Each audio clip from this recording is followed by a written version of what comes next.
We are too reliant on property taxes to pay for education.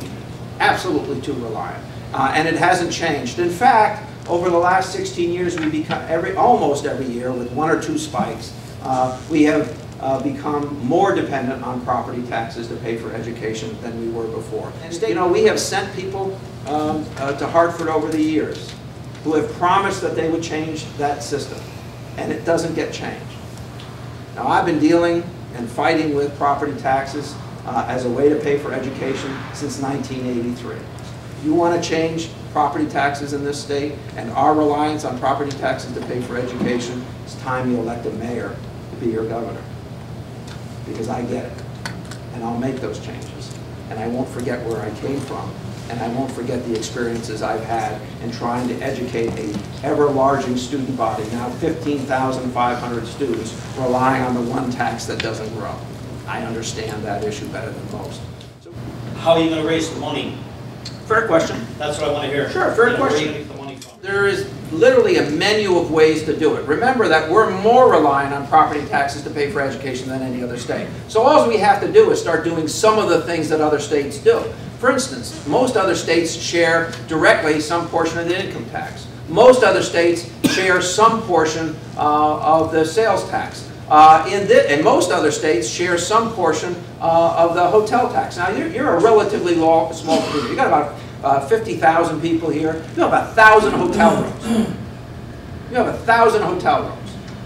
And when those taxes are paid on that room or that hall, nothing stays in this community. You rent a room in Westchester or New York, or you go up to Boston and you rent something, something stays in the community where those hotel rooms are. I've been advocating for a hotel tax. Who pays that tax, by the way? Out-of-staters.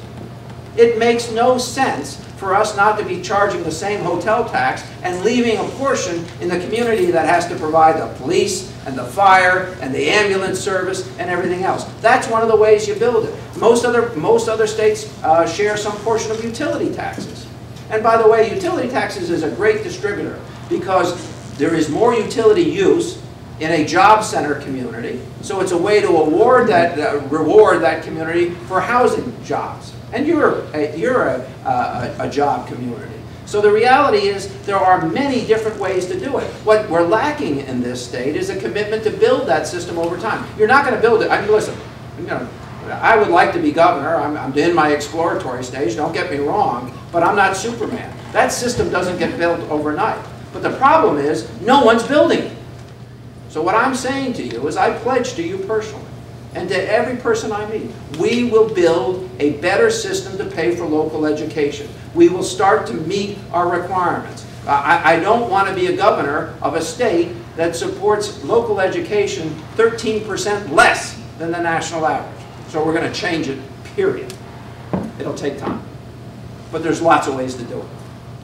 How do you feel about the idea of publicly funding through state university systems? I think in the short term what we've got to do is drive down the cost and we have to substantially enlarge the role of community colleges in this state and make them more accessible. And the reason I say that is, listen, when my brother Bill went to college, he was the first, Malloy, Egan, O'Brien, Fagan, Collins, Adams to go to college in 750 years, if ever. It was the first. And they all, most of my siblings went to the state, central Connecticut or southern or the portions of the state system, which was really quite affordable in those days. We've made it largely unaffordable for many people, and we haven't replaced it sufficiently with another system. There are people who are yearning to learn, yearning to perfect their talents. And the best way for us to assist those folks, and many of those folks are recent immigrants to this country, the best way to lift them up into the middle class is an expanded and affordable community college program. And that's, I think, where we start first, honestly, to that.